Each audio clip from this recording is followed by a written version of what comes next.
theory tira gaina. Just I am going to make revision on some relevant theory for numerical है.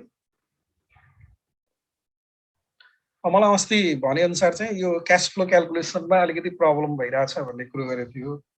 त्यही भएर cash flow क्याल्कुलेसनलाई मैले अहिले यहाँनिर अलिकति रिभाइज गर्न गइरहेको छु. First of all okay, whenever we are going to make any kind of decision, short term, long term, कुनै पनि decision गर्दाखेरि always we have to evaluate only the relevant cash flow. The cash flow that are not relevant to a decision should not be considered. कुनै पनि decision सित relevant नभएको cash flow लाई हामीले consider गर्नु हुँदैन. हामीले खाली relevant cash flow लाई मात्र consider गर्छौं.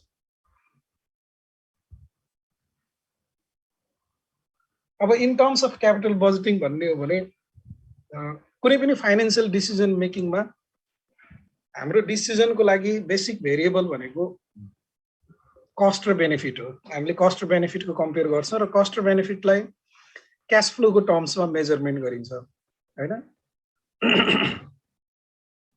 अब सामान्य कुरा नेट क्याश फ्लो भनेको it is the difference between cash inflow and outflow हैन. क्याश इनफ्लोलाई पोजिटिभ साइनले इन्डिकेट गरिन्छ अनि आउटफ्लोलाई नेगेटिभ साइनले इन्डिकेट गरिन्छ हैन. यस्तो कुराहरु त अब कमन कुराहरु भइहाल्यो. अब मैले खाली यहाँनिर what is the relevant cash flow अलिकति हामीले डिसिजन मेकिङमा पनि पढ्यौं. यो पहिलो कुरा के बुझ्नुपर्छ भन्दाखेरि all the cash inflows and outflows are not relevant to the capital budgeting decision. सबै क्याश इनफ्लो र आउटफ्लोहरु रिलेभेन्ट हुँदैन. So relevant cash flows are only those cash flows which are affected by your decision. एउटा decision बाट affect हुने cash flow लाई मात्रै हामीले relevant cash flow भन्छौं. And this type of cash flows are also called incremental cash flows. हैन, incremental cash flow पनि भन्ने गरिन्छ. जस्तै एक्जाम्पलको लागि भनौं न, suppose you are considering to replace an existing machine that can be sold at its book value of rupees 10,000 today. हामीसँग एउटा पुरानो मसिन छ. त्यो पुरानो मसिनलाई हामीले रिप्लेसमेन्ट गर्न गइरहेछौं and we can sell that machine at 10,000 today. Now in the place of old machine we have to buy the new machine and suppose the cost of new machine is 50,000. अब हामीलाई नयाँ machine किन्नलाई 50,000 लाग्छ. त्यो नयाँ machine हामीले पुरानो मसिनलाई replacement गर्नको लागि किन्दै छौं भने पुरानो मेसिनको सेलबाट 10,000 आउँछ नि त हैन र. भनेपछि यहाँनिर हाम्रो इन्क्रिमेन्टल क्याश आउटफ्लो कति भयो? Only 40,000. 50,000 cash outflow to purchase the new machine and 10,000 cash inflow resulted from the sale of old machine. So our incremental cash flow is only 40,000. यसरी हामीले incremental cash flow को आधारमा चाहिँ decision गर्नुपर्ने हुन्छ. Okay, when you are going to estimate the cash flows of the capital budgeting project, then we basically calculate three types of cash flows. One is the initial investment. What amount of initial cash outlay you are going to place on the particular capital budgeting project. And similarly, another is annual operating cash inflow. If you purchase a particular asset and put it in operation, then what amount of annual operating cash inflow the machine is going to generate. So that is the annual operating cash flow we calculate on annual basis. And finally, there may be some terminal cash flow of the project. Terminal cash flow means the cash flow that are realized at the termination of the life of the asset or at the end of the life of the asset. Okay. त तीन प्रकारको हामीले cash flow calculation गर्छौं. एउटा चाहिँ सुरुको investment, initial investment, net cash outlay पनि भन्छ त्यसलाई हैन. अनि एसेटको लाइफ भरिमा प्रत्येक वर्ष त्यो एसेटले हामीलाई अपरेशनल क्याश फ्लो दिन्छ. त्यसलाई हामीले अपरेटिङ क्याश इनफ्लो भन्छौं. त्यो एनुअल अपरेटिङ क्याश इनफ्लो त्यो क्याल्कुलेट गर्छौं. र एसेटको लाइफको एन्डमा पनि केही सर्टेन टर्मिनल क्याश फ्लोहरु हुन्छ, एडिशनल क्याश फ्लोहरु हुन्छ. Additional cash flow beyond this annual operating cash inflow, यो बाहेकको एडिशनल क्याश फ्लो हुन्छ र त्यसलाई पनि हामीले क्याल्कुलेट गर्छौं यसमा है त. अब let us see first of all estimation of cash flows of independent project. अब नर्मली प्रोजेक्टलाई हामीले सेभरल टाइपमा क्लासिफाई गर्न सक्छौँ। अब त्यो सेभरल टाइपहरु मध्ये एउटा टाइप के हो भने डिपेन्डेन्ट एन्ड इन्डिपेन्डेन्ट प्रोजेक्ट भन्ने हुन्छ हैन। अनि अर्को चाहिँ रिप्लेसमेन्ट प्रोजेक्ट भन्ने हुन्छ। खास गरी नर्मली क्याश फ्लो क्याल्कुलेसन गर्ने भनेको यो इन्डिपेन्डेन्ट प्रोजेक्ट र रिप्लेसमेन्ट प्रोजेक्टको केसमा हामीले क्याश फ्लो क्याल्कुलेसन गर्छौँ। इन्डिपेन्डेन्ट प्रोजेक्ट भनेको के हो भने कुनै प्रोजेक्टको एक्सेप्टेन्सले अर्को प्रोजेक्टको एक्सेप्टेन्स वा रिजेक्सनलाई यदि एफेक्ट गर्दैन भने त्यसलाई हामीले इन्डिपेन्डेन्ट प्रोजेक्ट भन्छौँ। Two projects are said to be independent if their cash flows are not related to each other. तिनीहरुको क्याश फ्लो एक अर्कासित रिलेटेड छैन भने त्यो इन्डिपेन्डेन्ट प्रोजेक्ट हो। अनि अर्को प्रोजेक्ट हुन्छ हाम्रो replacement project. So in case of replacement project we are going to you can say replace the existing machine by the new machine, existing asset by the new asset. पुरानो एसेटलाई हामीले नयाँ एसेटले के गर्छ त रिप्लेसमेन्ट गर्छौं in case of replacement project है। अनि अब यो इन्डिपेन्डेन्ट र रिप्लेसमेन्ट प्रोजेक्टमा के डिफरेन्स छ भन्दाखेरि इन्डिपेन्डेन्ट प्रोजेक्ट भनेको इन्टायरली न्यू प्रोजेक्ट हो। We are not going to consider the case of replacement in this case old र न्यू भन्ने एसेट नै हुँदैन। यहाँनिर एउटा मात्र एसेट हुन्छ, त्यो एसेटमा इन्भेस्टमेन्ट गर्ने कि नगर्ने, that's all. That is the independent project. But in case of replacement project, you will have two types of asset. One is old asset, existing asset, and another is new asset. And your problem is that you are going to consider whether the old asset should be replaced by new one or not. हैन, पुरानो एसेटलाई नयाँले replace गर्ने कि नगर्ने भन्ने खालको त्यो decision हुन्छ। त्यसलाई हामीले रिप्लेसमेन्ट प्रोजेक्ट भनेर भन्ने गर्छौं। र रिप्लेसमेन्ट प्रोजेक्टमा हामीले जहिले पनि कम्पेरिजन गर्नुपर्छ, ओल्ड र न्यूको कम्पेरिजन गर्नुपर्छ क्याश फ्लोहरुको। अघि मैले एउटा एक्जाम्पल भने नि, जस्तै कि यो भन्दा अगाडिको एक्जाम्पलमा हामीसँग पुरानो मेसिन छ, त्यसको बुक भ्यालु 10,000 छ र नयाँ मेसिन किन्यो भने 50,000 कस्ट लाग्छ। अब हामीले नयाँ मेसिन किन्दाखेरि 50,000 त पेमेन्ट गर्छौं, तर त्यो यो 50,000 पेमेन्ट मध्येमा 10,000 त पुरानो मेसिनलाई सेल गरेर आउँछ भनेपछि यो दुईटालाई कम्पेयर गर्नु पर्यो के। How much net incremental cash outflow we have to make here? We have to make only 40,000 outflow in this case. So this is the case of replacement. त्यही भएर रिप्लेसमेन्ट प्रोजेक्टको केसमा हामीले जहिले पनि ओल्डको र न्यूको क्याश फ्लोलाई कम्पेरिजन गरेर क्याश फ्लो निकाल्नु पर्छ। अब त्यो क्याश फ्लोहरु नर्मली तीन प्रकारको हुन्छ। One is the initial cash outlay, another is annual operating cash inflow, and the final type of cash flow is the final year cash flow or terminal cash flow. Okay. अब यहाँनिर initial cash outlay calculation गर्दा खास गरी independent प्रोजेक्टमा initial cash outlay consist of 3 component basically. यसमा पुरानो asset भन्ने हुँदैन, यसमा चाहिँ एउटा मात्र एसेट हुन्छ। त्यो एसेटको cost, what is the cost of asset, what is the amount of working capital you need to put the machine into operation, so you add that. And similarly, for some type of asset the government allows investment tax credit. Government ले हामीलाई investment tax credit दिन्छ, त्यो tax credit भनेको inflow हो, त्यसलाई घटाउनु के रे इन्फ्लोको रूपमा लेख्ने। यो दुईटा आउटफ्लो हो, यो इन्फ्लो हो। यो तीनटाको नेट डिफरेन्स चाहिँ के हो त initial cash outlay. Okay, initial cash आउटलेमा यो तीनटा कम्पोनेन्टहरु मात्रै जान्छ। अब यही कुरा रिप्लेसमेन्ट प्रोजेक्टको केसमा भयो भने अलि बढी कुराहरु हुन्छ, कम्पेरिजन हुन्छ त्यहाँ ओल्ड र न्यूको। जस्तै एक्जाम्पलको लागि ओल्डको बुक सेल्वेज भ्यालु, न्यूको book salvage value, cash salvage value हैन लाई हामीले कम्पेयर गर्नुपर्ने हुन्छ। कम्पेयर गरेर गेन लस निकाल्ने, ट्याक्स क्याल्कुलेसन गर्ने गर्नुपर्छ त्यो रिप्लेसमेन्टको केसमा। त्यसलाई साह्रो है।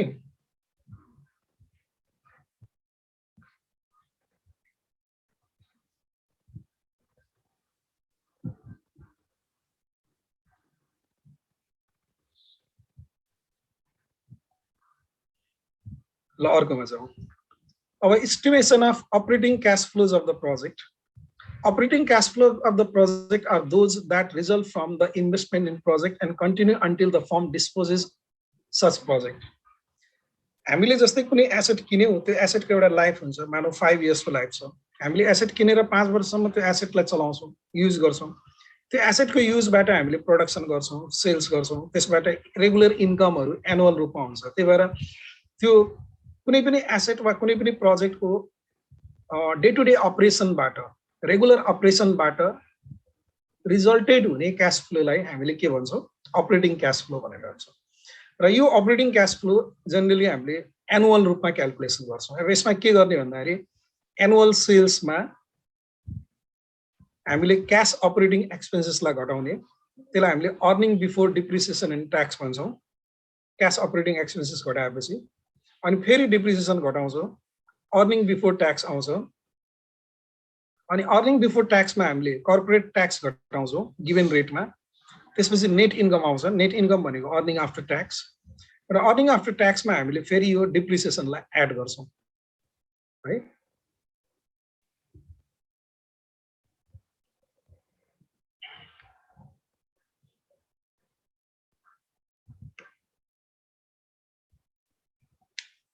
यसरी हामीले क्यास फ्लो आफ्टर ट्याक्स निकाल्छौँ। अब यही इन्कम स्टेटमेन्टको यो रिलेसन छ नि, जस्तै यो स्टेटमेन्टमा दिएको यो रिलेसनलाई हामीले फर्मुलाको रूपमा पनि एक्सप्रेसन गर्न सक्छौँ। यदि फर्मुलाको रूपमा एक्सप्रेसन गरियो भने एकछिन है,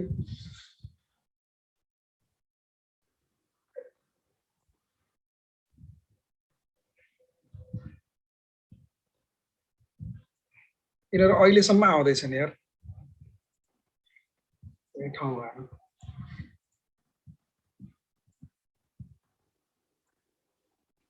यही लेखिदिन्छु है मैले फर्मुला।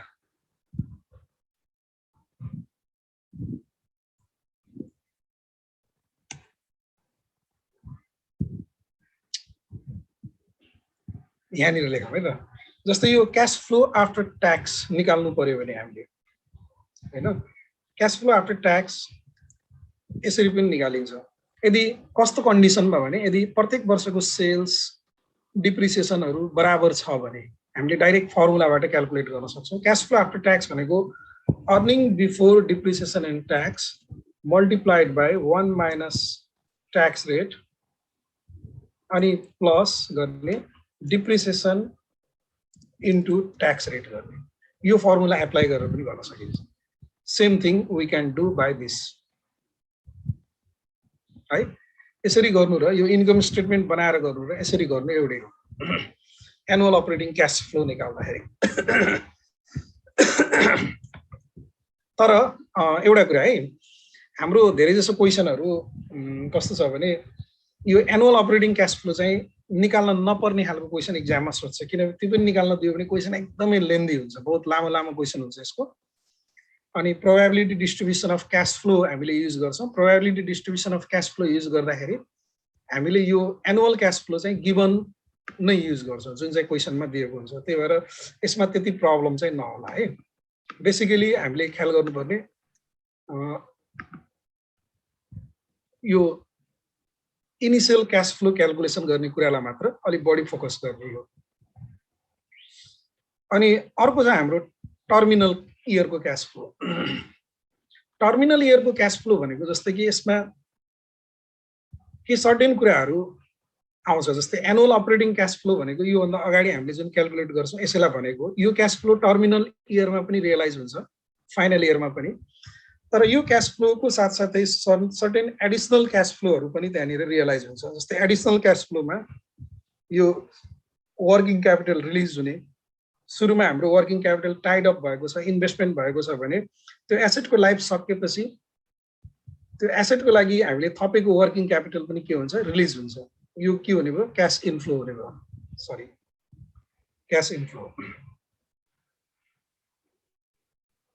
अनि त्यस्तै गरी अर्को next component is the profit receive from the sale of asset. हामीले जुन सुरुमा नयाँ एसेट किनेको थियौँ त्यसको लाइफ सकेपछि त्यसलाई हामीले सेल गर्न सक्छौँ हैन। त्यसको सेलबाट रियलाइज भएको प्रॉफिटलाई यहाँ लेख्ने हो, that is the cash salvage value. अनि त्यसरी सेल गर्दा गेन पनि हुन सक्छ, लस पनि हुन सक्छ। So we adjust the tax on the sale of asset. If there is gain, we pay tax liability is created. If there is loss, then there will be tax saving. Okay यसलाई adjust गरेर हामीले terminal cash flow calculate गर्ने अब यहाँनिर हामीलाई इक्जाममा सोध्ने क्वेसनहरू हामीले गर्नुपर्ने सल्भ गर्नुपर्ने क्वेसनहरू कस्तो हुन्छ भने हामीले capital budgeting decision under the condition of uncertainty पढ्ने अनसर्टेन्टीको विभिन्न एप्रोचहरू छ त्यो एप्रोच मध्येमा चाहिँ एउटा हामीले प्रोबेबिलिटी डिस्ट्रिब्युसन एप्रोच र नर्मल प्रोबेबिलिटी डिस्ट्रिब्युसनबाट पनि हामीले गर्छौँ हैन अब प्रोबेबिलिटी डिस्ट्रिब्युसन एप्रोचबाट गर्दाखेरि क्याश फ्लोहरुको एस्टिमेसन गर्दा एनुअल क्याश फ्लोको हामीलाई प्रोबेबिलिटी डिस्ट्रिब्युसन दिएको हुन्छ तर यो टर्मिनल क्याश फ्लोको प्रोबेबिलिटी डिस्ट्रिब्युसन नहुने हुनाले यो टर्मिनल क्याश फ्लोलाई हामीले के गर्छौँ क्याल्कुलेसन गरिसकेपछि we adjust this terminal cash flow to the initial investment यो इनिशियल इन्भेस्टमेन्टमा एडजस्ट गर्छौँ यसमा एडजस्ट गर्छौँ यसमा एडजस्ट गर्दाखेरि हामीले खाली के गर्ने हो भने यो टर्मिनल क्याश फ्लो भनेको यो क्याश इनफ्लो हो यसलाई घटाउनु पर्छ हैन इनिशियल इन्भेस्टमेन्टबाट तर यसको प्रेजेन्ट भ्यालुमा क्याल्कुलेट गरेर घटाउने किनकि यो त फ्युचर भ्यालु हो टर्मिनल क्याश फ्लो भनेको कहिले रियलाइज हुन्छ at the end of the life of the प्रोजेक्टको लाइफको एन्डमा रियलाइज हुन्छ त्यही भएर यसको प्रेजेन्ट भ्यालुलाई हामीले के गर्नुपर्छ इनिशियल इन्भेस्टमेन्टबाट घटाउनुपर्छ त यहाँ मैले नोटमा पनि लेखेको छु we can adjust the terminal cash flow to initial investment by calculating the present value of terminal cash flow and deducting from initial investment to obtain adjusted initial cash outlay यति कुरा बुझे हुन्छ है हामीले टर्मिनल क्याश फ्लोलाई initial इन्भेस्टमेन्टमा adjust गर्न सक्छौँ त्यसको लागि टर्मिनल क्याश फ्लोको प्रेजेन्ट भ्यालु निकाल्ने र त्यो present value of terminal cash फ्लोलाई इनिशियल इन्भेस्टमेन्टबाट घटाएर आएको एमाउन्टलाई नै हामीले एडजस्टेड इनिशियल क्याश आउटले भनेर भन्ने गर्छौँ यो चाहिँ नर्मली इन्डिपेन्डेन्ट प्रोजेक्टको केसमा भयो सारौँ है सारौँ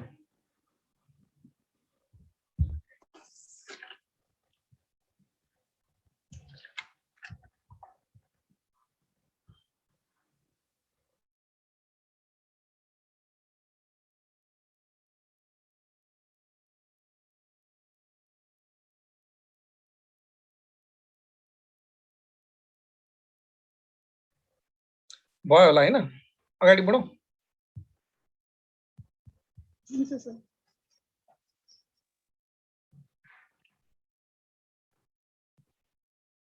अब यो म यतातिर म गएन यो चाहिँ यो रिप्लेसमेन्ट प्रोजेक्टको बारेमा अब क्याश फ्लो क्याल्कुलेसन गर्दा अघिको र यहाँ के फरक छ यति कुरा ख्याल गर्नुभयो cost of machine initial cash आउटलेमा जान्छ वर्किङ क्यापिटल पनि जान्छ वर्किङ क्यापिटल इन्क्रिज भएको छ इन्भेस्टमेन्ट ट्याक्स क्रेडिट पनि जान्छ यो तीनटा कुरा अघि पनि थियो अब यहाँ एडिसनल कुरा के छ भन्दाखेरि रिप्लेसमेन्ट प्रोजेक्टको केसमा we are going to compare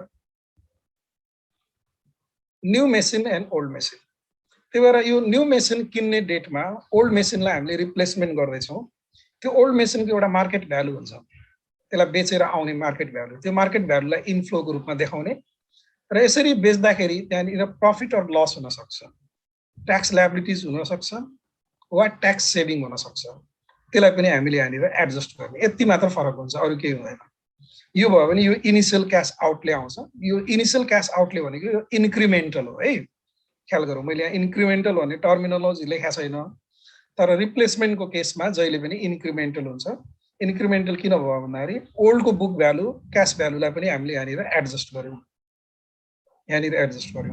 त्यो कारणले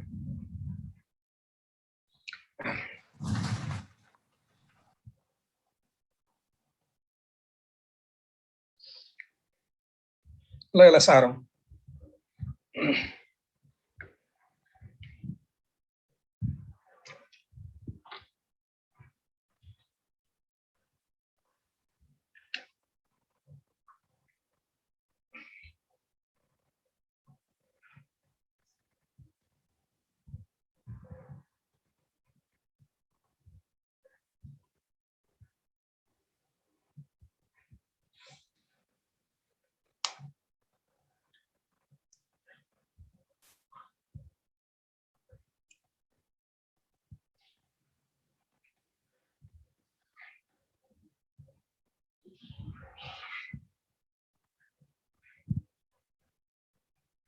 ल अगाडि बढौँ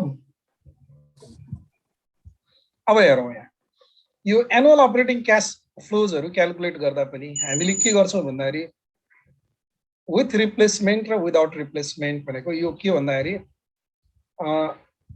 रिप्लेसमेन्ट मेसिनको र विदाउट रिप्लेसमेन्ट भनेको ओल्ड एसेटलाई युज गर्दाखेरि हाम्रो सेल्स कति थियो, न्यू एसेटलाई युज गर्दा सेल्स कति हुन्छ, यसको डिफरेन्स निकाल्ने।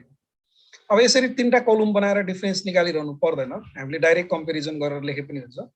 भनेको मतलब इन्क्रिमेन्टल सेल्स निकाल्ने यहाँनिर यो चेन्ज न्यू माइनस ओल्ड गर्ने, न्यू भनेको यो रिप्लेसमेन्ट, यो विदाउट रिप्लेसमेन्ट ओल्ड हो है।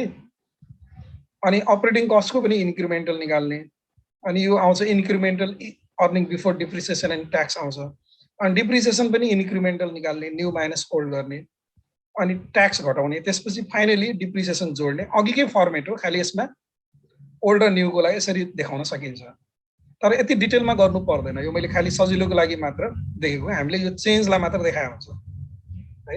सेल्स पुरानोमा कति थियो, नयाँ युज गर्दा कति हुन्छ, कतिले बढ्यो, अपरेटिङ कस्ट कति थियो पुरानोमा, नयाँ युज हुँदा कति हुन्छ, कतिले बढ्यो हैन। त्यो यो इन्क्रिमेन्टललाई मात्र देखाउने, अनि हामीले finally incremental operating cash flow निकाल्छौँ।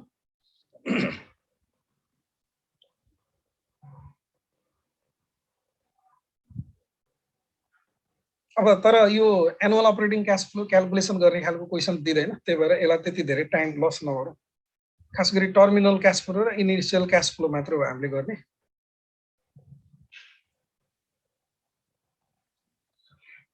अब टर्मिनल क्याश फ्लोमा हामीले हेर्ने के भन्दाखेरि वर्किङ क्यापिटल रिलिज भएको पुरानो र नयाँको कम्पेयर गर्नुपर्छ यहाँ पनि। अनि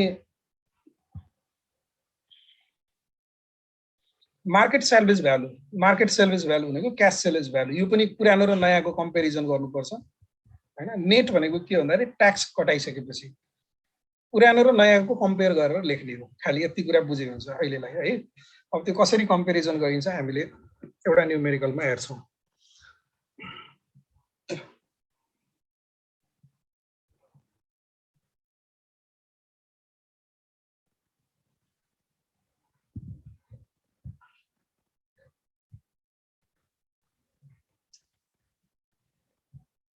सारौँ अनि एउटा न्युमेरिकल हेरौँ है त।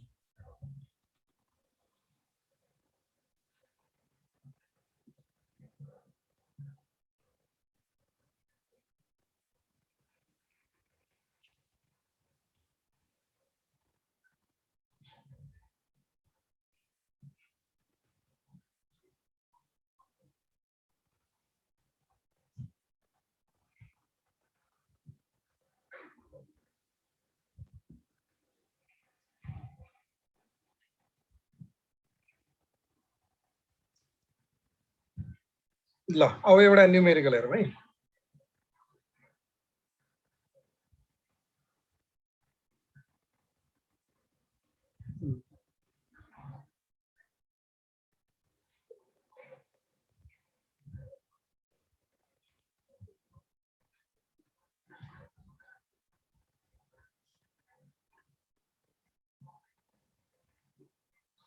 ल यो क्वेसन हेरौँ, 2019 अगस्त सेप्टेम्बर क्वेसन नम्बर 2। यसमा चाहिँ क्याश फ्लोहरू क्याल्कुलेसन गर्नुपर्ने क्वेसन छ यो। National company limited purchased a machine 5 years ago at a cost of ₹2 lakh.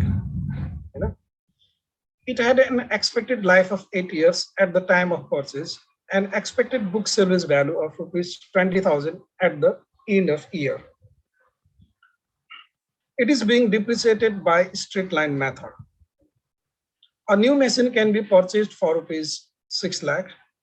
Additional investment in working capital is expected to be ₹30,000. The estimated book service value of new machine at the end of year 3 would be ₹50,000, and it would realize market value ₹70,000.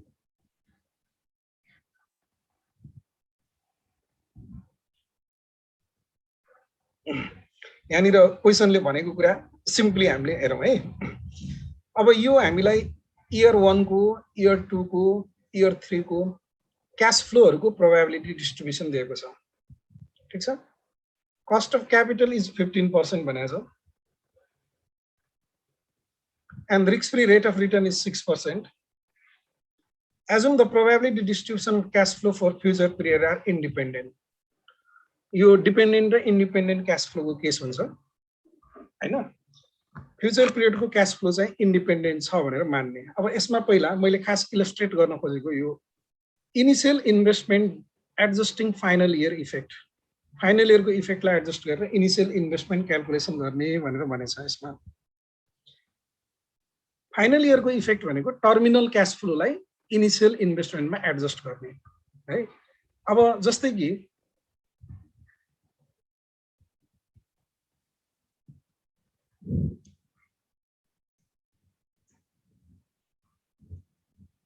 solution our calculation of initial investment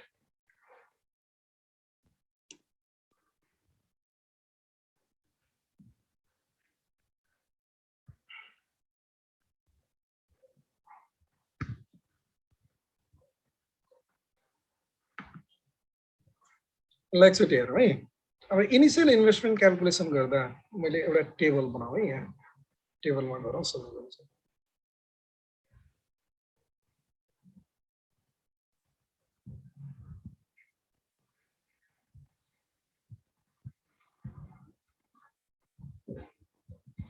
ल क्वेशनले भने अनुसार cost of new machine नयाँ मसिनको cost कति छ रे ₹600,000 हो 6 lakh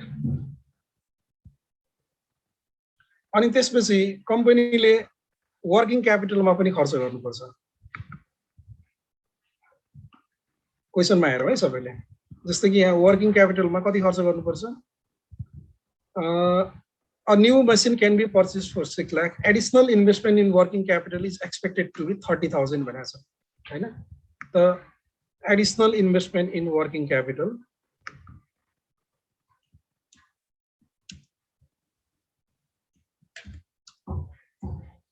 investment in working capital for the 30,000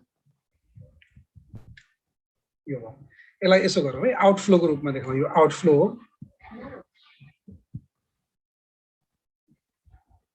outflow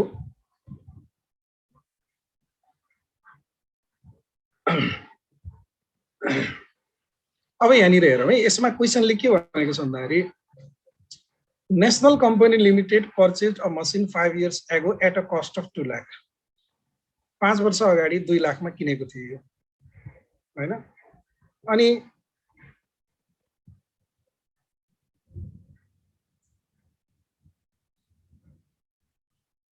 कहाँ गयो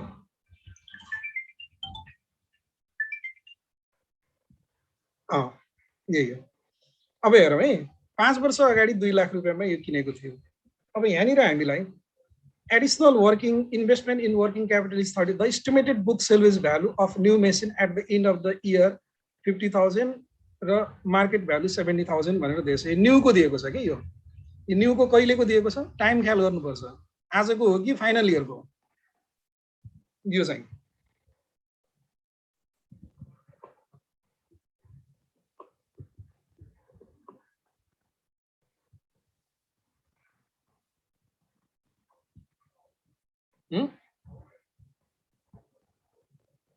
आजको हो कि फाइनल इयर को कोही पनि बोलेन फाइनल इयर को हैन र estimated book salvage value of new machine at the end of year 3 भनेपछि फाइनल इयर को भयो यो मार्केट भ्यालु र बुक भ्यालु दिएको छ नयाँकोलाई यहाँ एडजस्ट गरिन्न इनिशियलमा 0 इयर कोलाई मात्र एडजस्ट गर्ने हो अब तिमीले यो क्वेशन पढ्यो भने national company limited purchase a machine 5 years ago at a cost of ₹2 lakh it had an expected life of 8 years at the time of purchase and expected book salvage value of 20,000 at the end of year भनेछ at the end of 8 year है अब यहाँनिर हेर है यसको के गर्नुपर्छ भने यहाँनिर हामीले यहाँनिर वर्किङ नोट गर्छौं जस्तै कि purchase price of old machine यो चाहिँ ₹200,000 दिएछ, 2 लाख। यो कहिले 5 years अगो, 5 वर्ष अगाडि किनेको हो हैन। अनि यसको अहिलेको बुक भ्यालु फाइनल है, अहिलेको हैन कि फाइनल बुक भ्यालु कति भने 20,000 भने कि हैन, 20,000।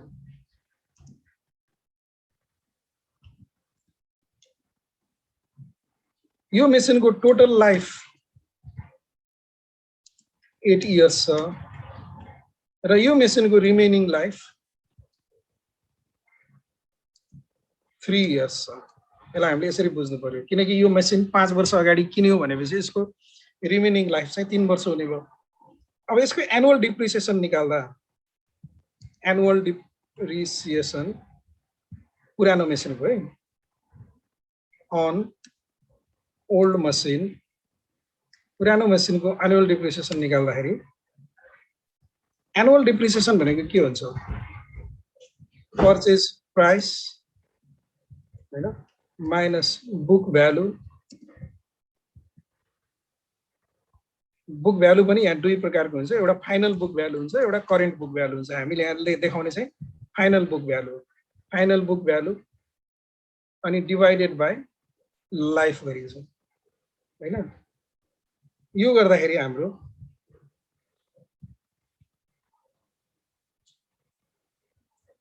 पर्चेज प्राइस चाहिँ कति छ 200,000 minus book value 20,000 divided by यसको लाइफ चाहिँ कति छ, टोटल लाइफ 8 वर्ष छ, 8 years है, सरी।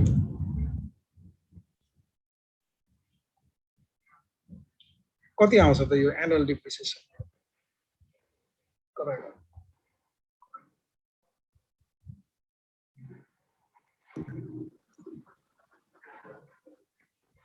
22,500.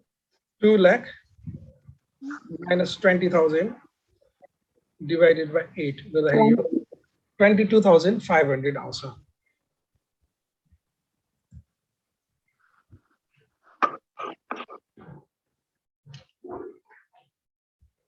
ठीक छ नि, 22,500 यसको एनुअल डिप्रिसिएसन भयो।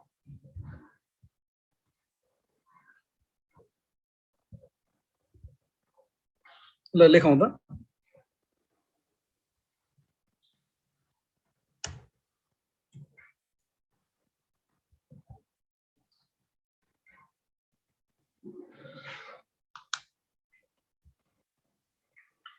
अब हामीलाई यहाँनिर चासो के हो भने आजको डेटमा हामीसँग पुरानो मसिन छ, आजको डेटमा पुरानो मसिनको बुक भ्यालु कति बचेको छ, current book salvage value of old machine. यो निकाल्नको लागि हामीले के गर्छौं भन्दाखेरि पर्चेज प्राइसमा टोटल डिप्रिसिएसन फर 5 years घटाउँछौं। अहिले 5 वर्षसम्म चल्यो नि त यो मेसिन हैन र, त्यही भएर हामीले 5 वर्षको डिप्रिसिएसन घटाउने यसमा।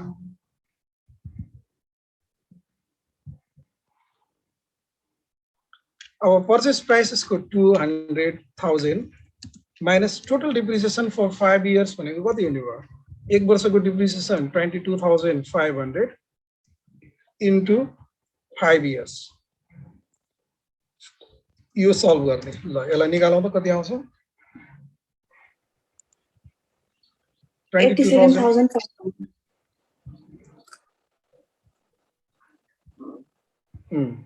87,500।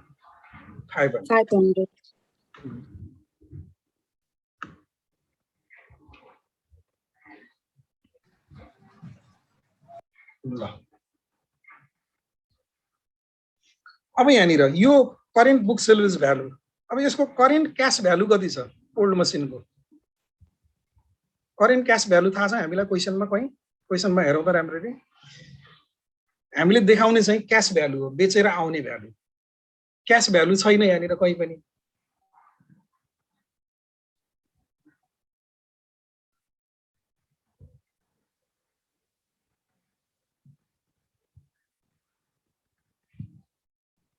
छ पुरानो मेसिनको क्याश भ्यालु छैन, कहीँ पनि छैन अहिलेको है।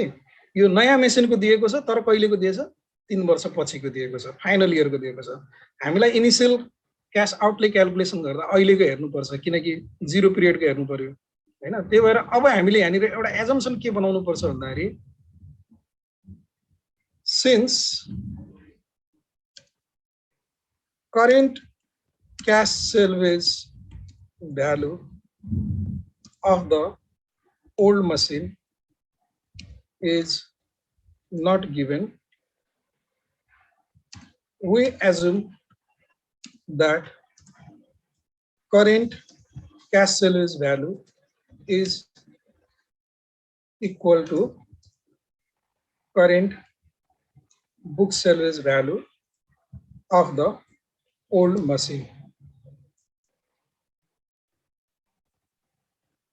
यो एजम्पसन बनाउनु, यसलाई राम्ररी पढौँ है।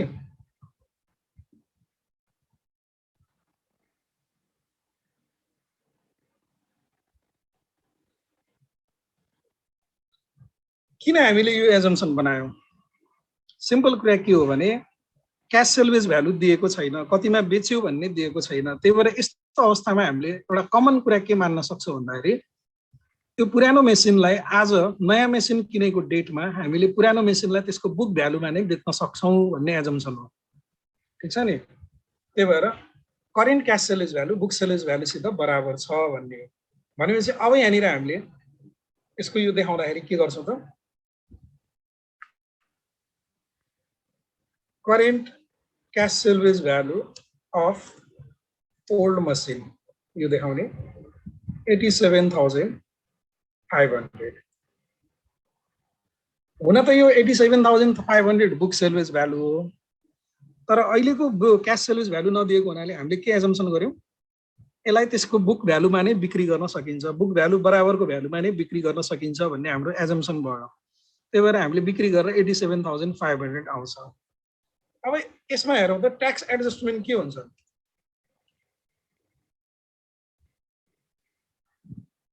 ट्याक्स एडजस्टमेन्ट 0 हुने भयो। किन होला ल भन त?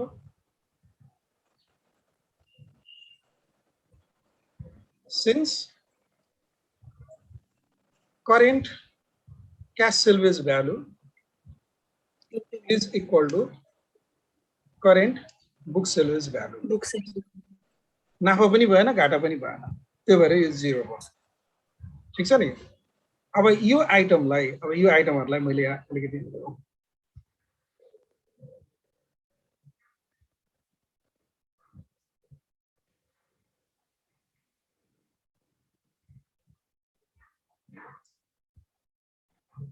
यो आइटमहरुलाई जोड घटाउ गरेर आउने चाहिँ यसलाई हामीले initial investment before final year effect, final year effect देखाउनु भन्दा अगाडिको इनिशियल इन्भेस्टमेन्ट कति आउँछ यो क्याल्कुलेट गरौँ न।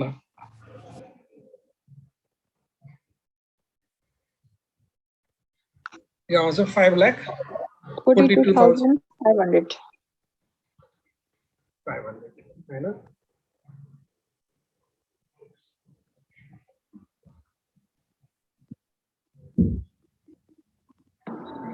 अब यहाँनिर हामीले यहाँ एड गर्नुपर्छ,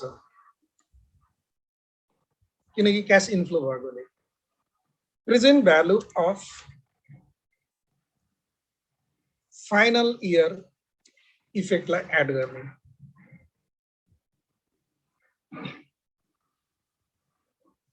फाइनल इयर इफेक्ट भनेको के हो भन्दाखेरि, अब यसलाई अलिकति राम्ररी बुझाउँ के। जस्तै कि हामीले फाइनल इयरको क्याश फ्लोलाई फाइनल इयर इफेक्ट भन्न खोजेको। फाइनल इयरको क्याश फ्लो क्याल्कुलेट अलग्गै गरेर अलग्गै देखाउन सक्दैनौँ, किनकि हामीलाई यो एनुअल क्याश फ्लोको प्रोबेबिलिटी डिस्ट्रिब्युसन दिएको छ। फाइनल इयरको क्यास फ्लोको प्रोबेबिलिटी डिस्ट्रिब्युसन छैन, त्यही भएर यो इयर 3 मा गएर एडजस्ट गर्न मिल्दैन। कुरो बुझ्यो नि? त्यही भएर हामीले के गर्यौं भन्दाखेरि त्यो फाइनल इयरको क्यास फ्लोलाई इनिशियल इन्भेस्टमेन्टमा एडजस्ट गर्ने, यहीँनिर एडजस्ट गर्ने, यहीँनिर योबाट घटाइदिने भनेको अर्थ यहाँ एड भनेर लेखेको छु, यो पोजिटिभ फिगर आउँछ। किनभने यो क्यास आउटफ्लो, यो फाइनल इयरको इफेक्ट भनेको क्यास इनफ्लो हुन्छ र त्यसको हामीले के निकाल्नुपर्छ? प्रेजेन्ट भ्यालु निकाल्नुपर्छ। त्यही भएर त्योभन्दा पहिला हामीले फाइनल इयरको क्यास एडिसनल क्यास फ्लो निकालौँ। Calculation of final years additional cash flow.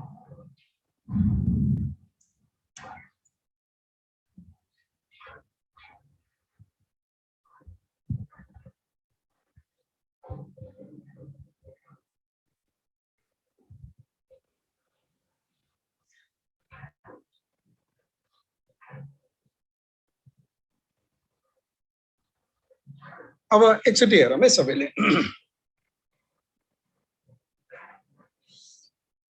मैले अघि नै भने रिप्लेसमेन्टको केसमा यो जहिले पनि दुईटालाई कम्पेयर गर्नुपर्छ, न्यू र ओल्डको लागि है। न्यू र ओल्डको लागि हामीले कम्पेयर गर्नुपर्छ। अब त्यो कम्पेयर गर्नको लागि फर्स्ट अफ अल पहिला म यहाँ इन्सर्ट टेबल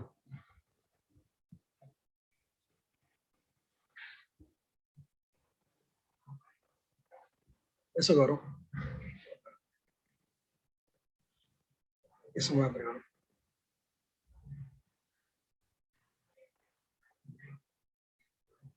पहिला हामीले डिफरेन्शियल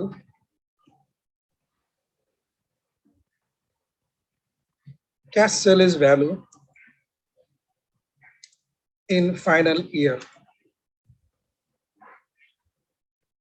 पहिला हामीले के देखाउँछौँ भन्दाखेरि differential cash salvage value in final year देखाउँछौँ। डिफरेन्शियल भनेको नयाँको र पुरानोकोलाई कम्पेयर गर्ने। यहाँनिर क्वेसनमा हेरौँ त, नयाँको क्यास सेलेज भ्यालु 70,000 छ हैन र, अनि पुरानोको क्यास सेलेज भ्यालु कति छ? पुरानोको हामीले के मानेछौँ? यहाँ हेरौँ, final book salvage value, final book salvage value अघि हामीले लेखेको 20,000। हाम्रो एजम्पसन के छ? Equal to cash salvage value भन्ने एजम्पसन छ। यो पनि क्यास सेलेज भ्यालु है। अघि हामीले क्यास सेलेज भ्यालु र बुक सेलेज भ्यालु बराबर मान्यौँ यहाँनिर हैन, यहाँ पनि त्यही एजम्पसन हुन्छ। त्यही भएर अब differential cash salvage value in final year गर्दाखेरि 70,000 ओल्डको सरी न्यूको माइनस 20,000 ओल्डको गरेर यो 50,000 देखाउने पहिलो कुरा यो फर्स्ट अफ अल।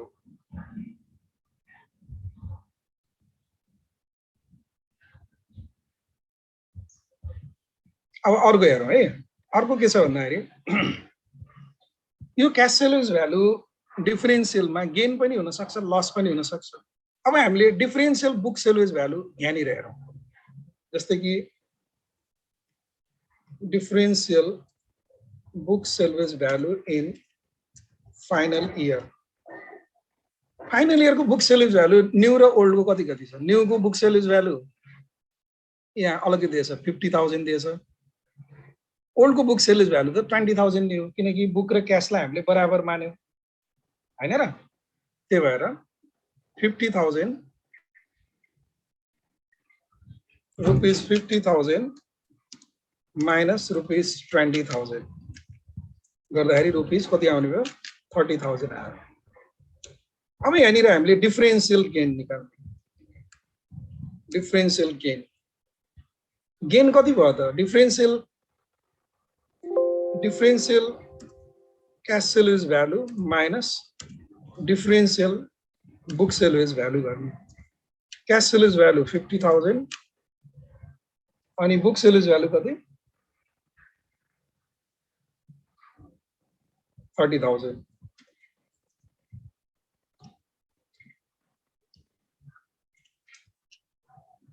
भयो। अब यो 20,000 गेनमा हामीले ट्याक्स दिन्छौँ हैन।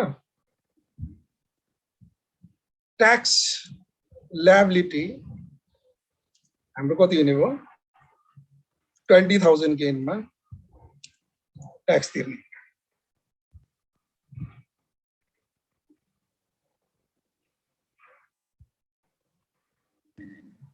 ट्याक्स कति छ लौखा ट्याक्स रेट छैन यसलाई सजिलोको लागि 25% मानौ एजुम है 25% यो एजुम गरेको 25% ट्याक्स कति हुन्छ यो 25 गुना 50 5,000 अब मैले 25% माने 25% नै मान्नुपर्छ भन्ने छैन 10% मान्न पनि सकिन्छ हैन 30% मान्न पनि सकिन्छ तर नेपालको कर्पोरेट ट्याक्स रेट नर्मली 25% भएकोले 25% एजुम गरेको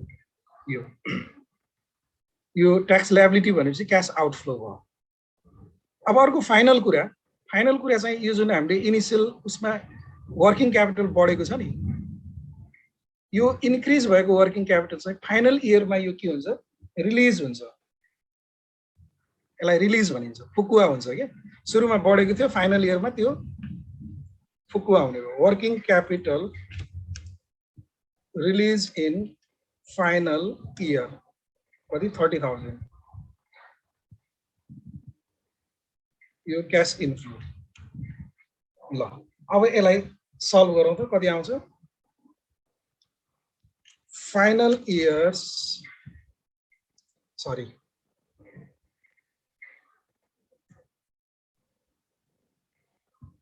final years additional cash flow भनेर हाम्रो कति आउने भयो यो रुपीस 75,000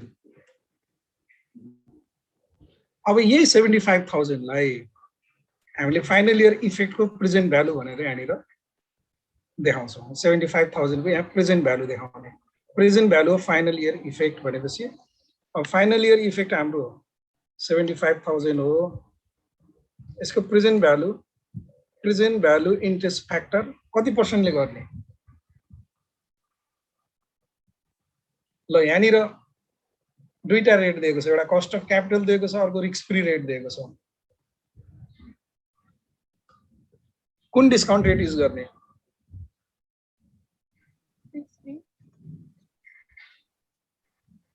15% युज गर्ने कि 6% आन्सर दिनु न एकजनाले 6% हजुर 6% किन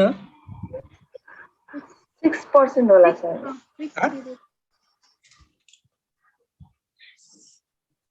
6% राइट आन्सर हो यो रिस्क फ्री रेट युज गर्नुपर्छ किनभने हामीले जुन यो क्याश फ्लोहरु छ नि यो क्याश फ्लोहरुलाई प्रोबेबिलिटीले मल्टिप्लाई गरेर एक्सपेक्टेड क्याश फ्लो निकाल्छौं प्रोबेबिलिटीले मल्टिप्लाई गर्नु भनेको नै रिस्क एडजस्ट क्याश फ्लोमा गर्नु हो क्याश फ्लोमा रिस्क एडजस्ट भयो भने रेट चाहिँ रिस्क फ्री लिनुपर्छ जहिले पनि ठीक छ नि क्याश फ्लोमा रिस्क एडजस्ट गरियो भने रेट भनेको रिस्क फ्री लिनुपर्छ किनकि त्यो क्याश फ्लोमा रिस्क एडजस्ट गरेर रिस्क फ्री क्याश फ्लो बनाउँछौं यसलाई एक्सपेक्टेड क्याश फ्लोले मल्टिप्लाई गरेर हैन त्यो भएर हामीले यहाँनिर डिस्काउन्ट रेट चाहिँ हाम्रो पीबीआईएफएस 6% अनि कति वर्ष 3 इयर्स हुने हो ल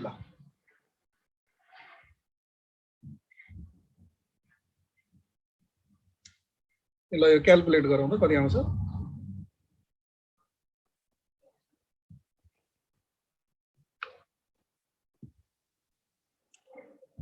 यो क्याल्कुलेट गर्दा rupees 75,000 into our present value of 6% 1 divided by 1.06 power 3 0.8396 r 0.8396 यो गरे भने कति आउने भयो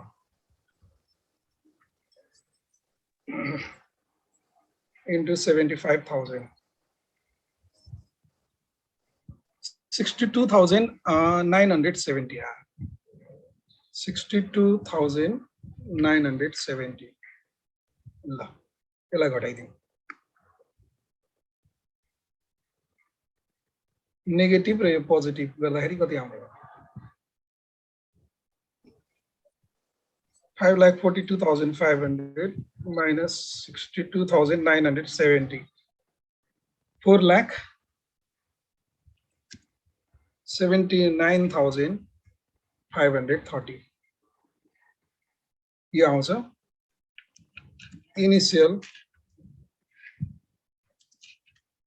investment after final year effect यो चाहिँ हाम्रो एडजस्टेड इनिशियल इन्भेस्टमेन्ट भयो यसरी गर्ने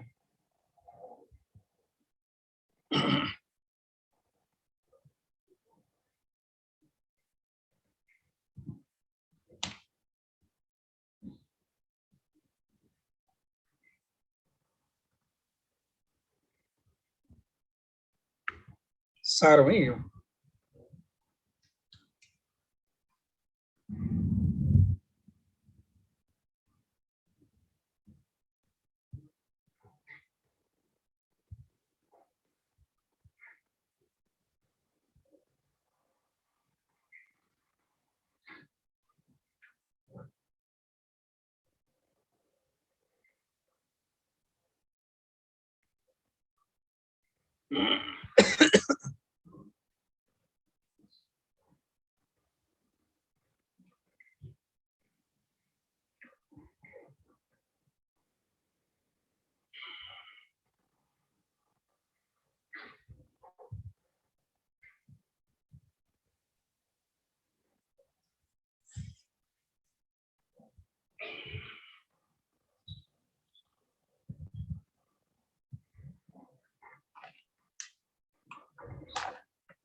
आज धेरैको लाइन कनेक्ट डिस्कनेक्ट भइरहेछ धेरै पटक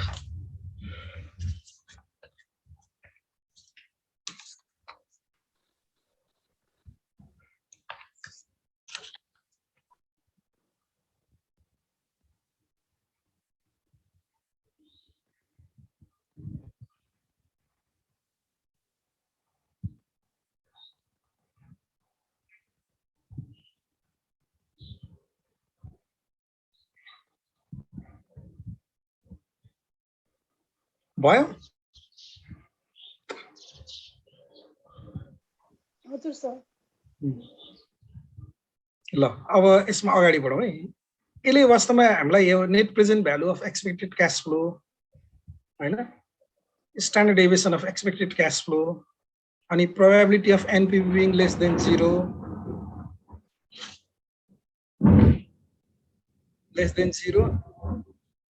एन्ड मोर देन 0 होला यो दुईटा होला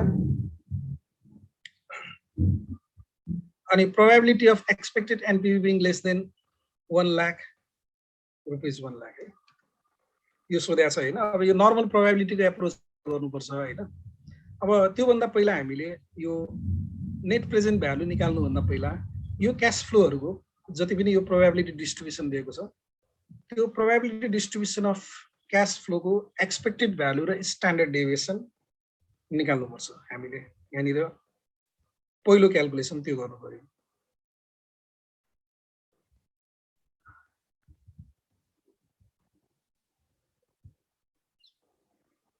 ल अब यहाँनिर calculation of expected cash flow and standard deviation of cash flow for each year प्रत्येक वर्षको निकाल्नु पर्यो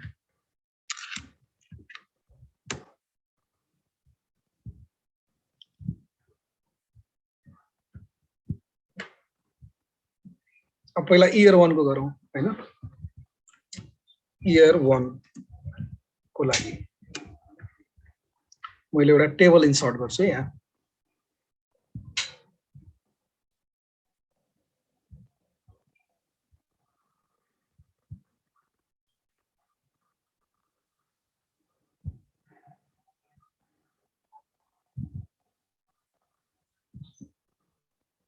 मैले सजिलोको लागि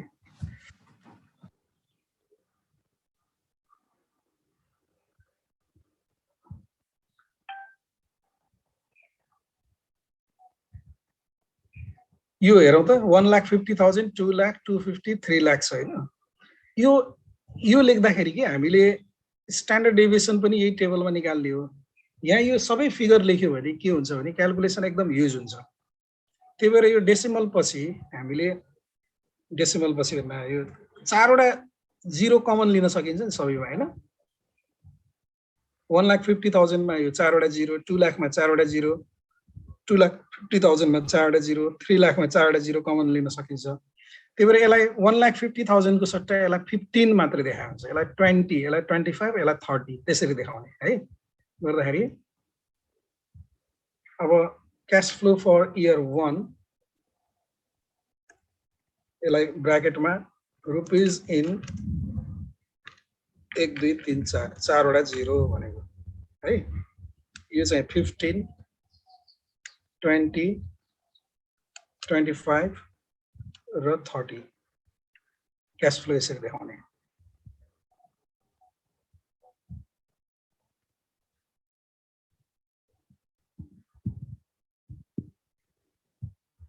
अनि प्रोबेबिलिटी कति छ यसको प्रोबेबिलिटी हेरौँ यहाँ प्रोबेबिलिटी चाहिँ 0.2332 यहाँनिर हामीले प्रोबेबिलिटी देखाउँछौँ प्रोबेबिलिटीलाई p भनौँ 0.2 0.3 0.3 र 0.2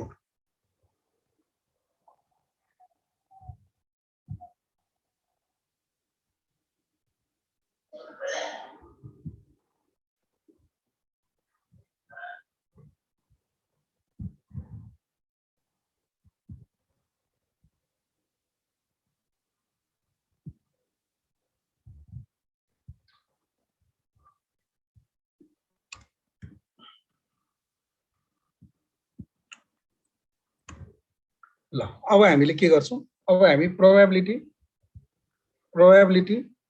multiplied by cash flow for period 1 यो गर्ने प्रोबेबिलिटीलाई क्याश फ्लोले मल्टिप्लाई गर्ने र यो मल्टिप्लाई गर्दा 15 दुना 30 भयो 3 20 त्यहाँ 60 6 7.5 र 6 हो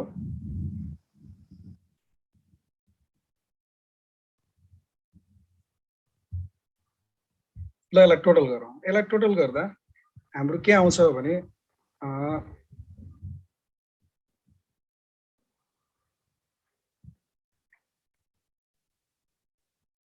summation of probability multiplied by cash flow for period 1 this is equal to 22.5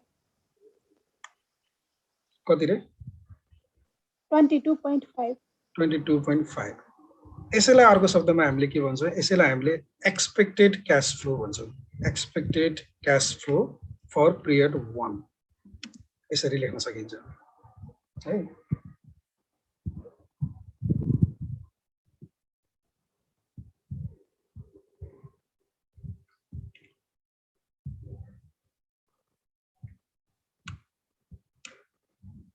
ल अब हामीले यहाँनिर स्ट्यान्डर्ड डेभिएसन क्याल्कुलेट गर्नको लागि डेभिएसन स्क्वायर क्याल्कुलेसन गर्छ हैन डेभिएसन स्क्वायर क्याल्कुलेसन गर्दाखेरि cash flow for period 1 minus expected cash flow for period 1 को स्क्वायर गर्ने यसको स्क्वायर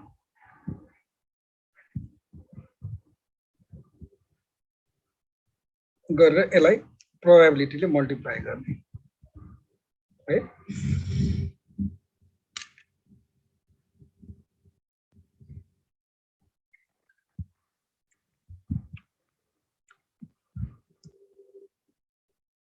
ल हेरौँ है सबैले क्याल्कुलेसन हेरौँ है क्याल्कुलेटर हातमा राखेर गर्यो भने बुझिन्छ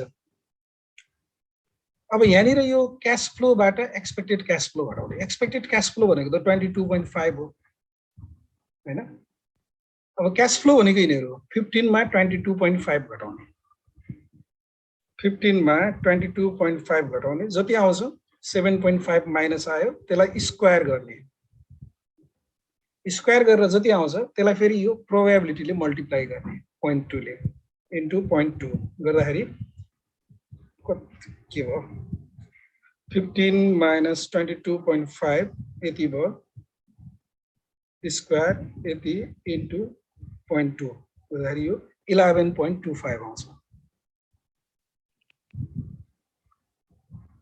अनि त्यस्तै गरी अर्को 20 माइनस 22.5 गर्दा 2.5 भयो 2.5 को स्क्वायर यति हुन्छ इन्टु प्रोबेबिलिटी 0.3 गर्यो भने यो 1.875 आउँछ 1.875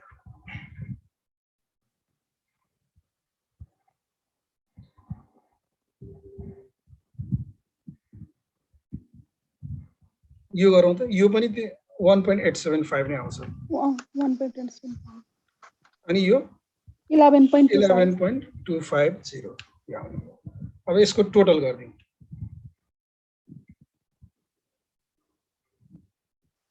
26.25 26.25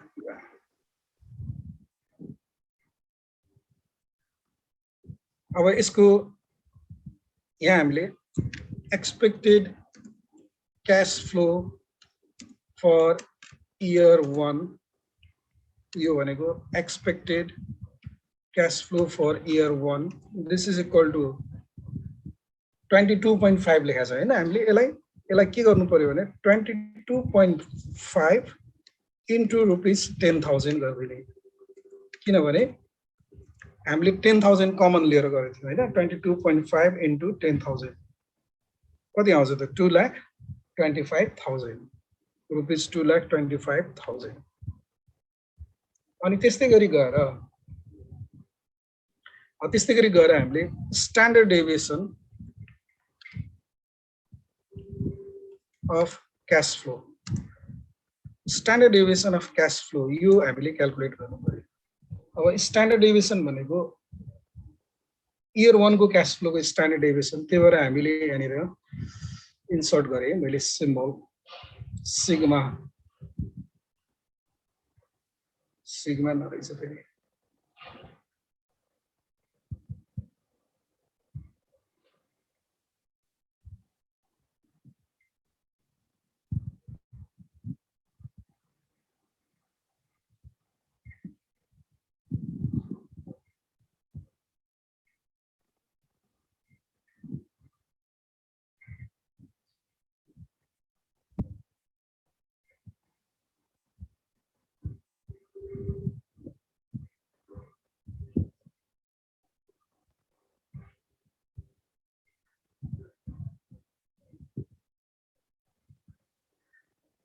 यो सिग्मा छैन क्या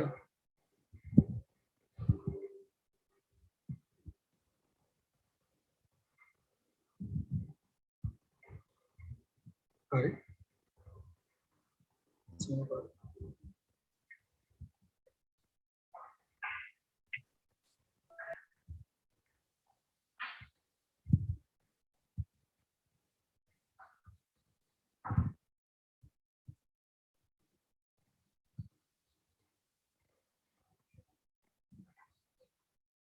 एकैछिन है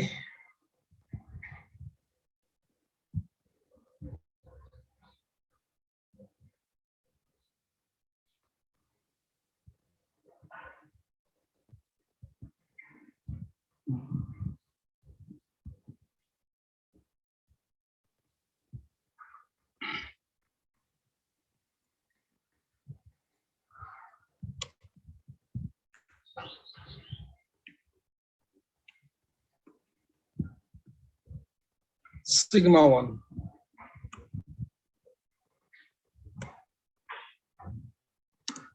अब यसको हामीले के गर्छौं भन्दाखेरि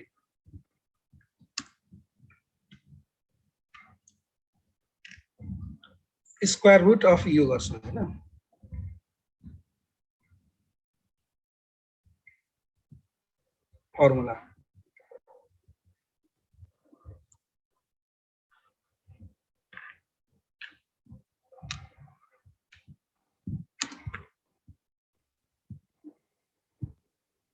यो गरिसकेपछि लास्टमा यसलाई 10,000 ले फेरि मल्टिप्लाई गर्नुपर्छ है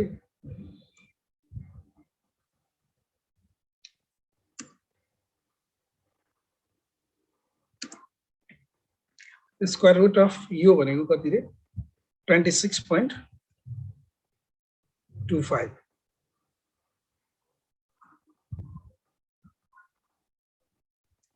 multiplied by 10,000 ल गरौँ त कति आउँछ यो रुपीस 26.25 को स्क्वायर रुट गरिदिउँ स्क्वायर रुट अफ 26.25 into 10,000 51,235 35 लेखे पनि हुन्छ 51,235 ल 34.75 आछ के रे 35 लेख्नु अब यसरी हामीले इयर 1 2 3 3 वर्षको पहिला अलग अलग क्याश फ्लो क्याल्कुलेसन गर्नुपर्छ यसो गरौँ है तिमीहरूले यो चाहिँ एकचोटि भोलि सर 3 वर्षको जम्मै क्याल्कुलेसन गरेर हेर न है यसलाई अब मैले क्याल्कुलेसन गर्दाखेरि कस्तो आउँछ भने इयर 2 को यो तिमीहरूले क्याल्कुलेसन आफै गरेर हेर इयर 2 को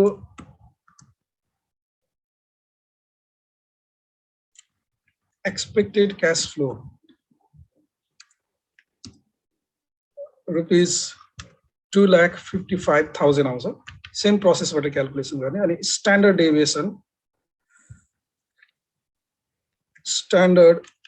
डेभिएसन यो क्याल्कुलेट गर्यो भने 47,100 लगभग 70 आउँछ है राउन्डिङ गर्दाखेरि इयर 2 को अनि त्यस्तै गरी इयर 3 को पनि क्याल्कुलेसन गरौँ इयर 3 को क्याल्कुलेसन गर्दा expected cash flow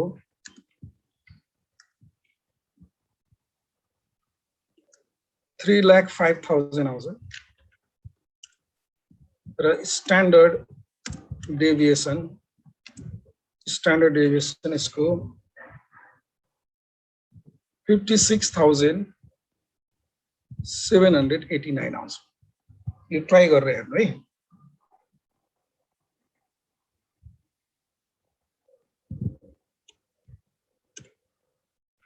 same year 1 को जुन प्रोसेसबाट गरे त्यही प्रोसेसबाट गर्ने है यो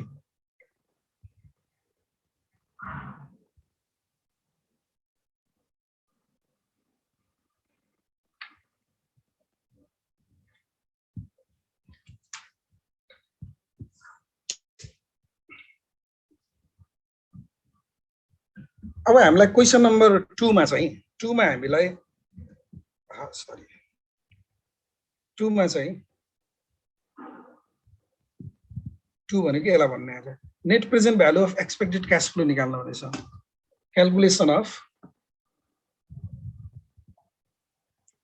calculation of NPV of expected cash flow यसलाई अर्को शब्दमा एक्सपेक्टेड एनपीवी पनि भनिन्छ अब यो निकाल्दाखेरि जस्तै इयर 1 2 3 को त हामीले क्याश फ्लो निकाल्यौं यो cash flow expected cash flow हैन यो अनि यो तिमीहरूले क्याल्कुलेसन गर्नु पर्यो है यो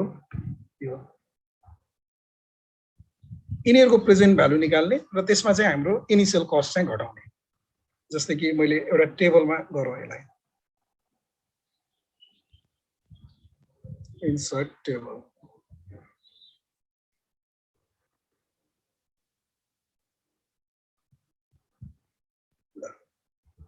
year 1 2 3 अनि अर्को expected cash flow 2 lakh कति थियो रे 25,000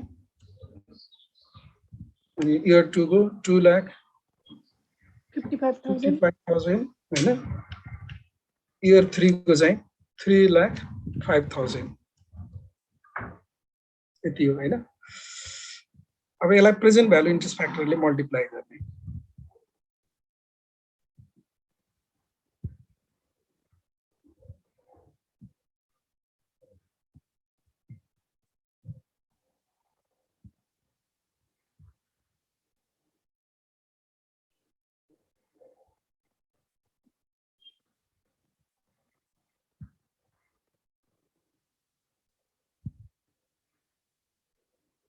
ल